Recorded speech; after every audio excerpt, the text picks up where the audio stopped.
ودوا لو تدہن فیدہنون، بس یہ چاہیں گے کہ آپ نرمی کریں اور یہ تو ہے ہی مداہن، تو آپ کو مداہنت پر آمادہ کریں گے۔ یہ مداہنت اس وجہ سے بھی ہے کہ صلاحیت نہ ہو، تو صلاحیت تو اللہ نے آپ کو باکمال دیا ہے، پھر کیا وجہ ہے کہ ہر مجلس میں علماء نہیں بول سکتے؟ یہ ایک کمزور وصف ہے جو ان میں پیدا ہوا ہے۔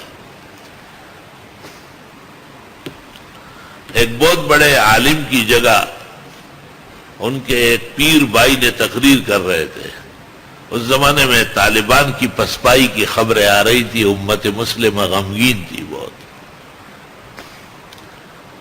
تو وہ لوگوں کو سمجھا رہے تھے کہ دیکھیں آپ لوگ نماز پڑھ کر 2 رکعت اور پھر دعا مانگتے مانگتے سجدے میں چلے جائے۔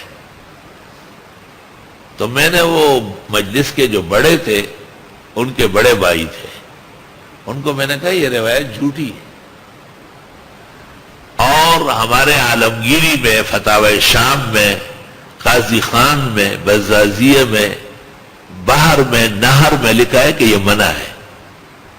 تو کہنے لگے بعد میں سمجھا دیں گے۔ میں نے کہا یہ جو آج ہزاروں آدمی سن رہے ہیں، ان میں سینکڑوں آدمی اس پر عمل کریں گے، کون ذمہ دار ہوگا؟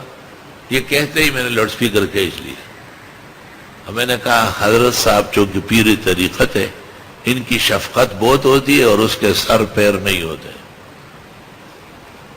میں نے کہا اور مسائل تو بہت اچھے ہیں، لیکن یہ آخری مسئلہ غلط بیان کیا ہے، نماز کے بعد دعا مانگتے مانگتے سجدے میں جانا منع فرمایا ہے۔ تو بر وقت بات کرنا کوئی آسان کام نہیں ہے۔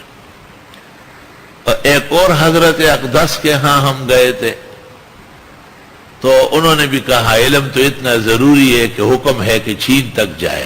میں نے کہا حدیث موضوع ومجعول ومکذوب۔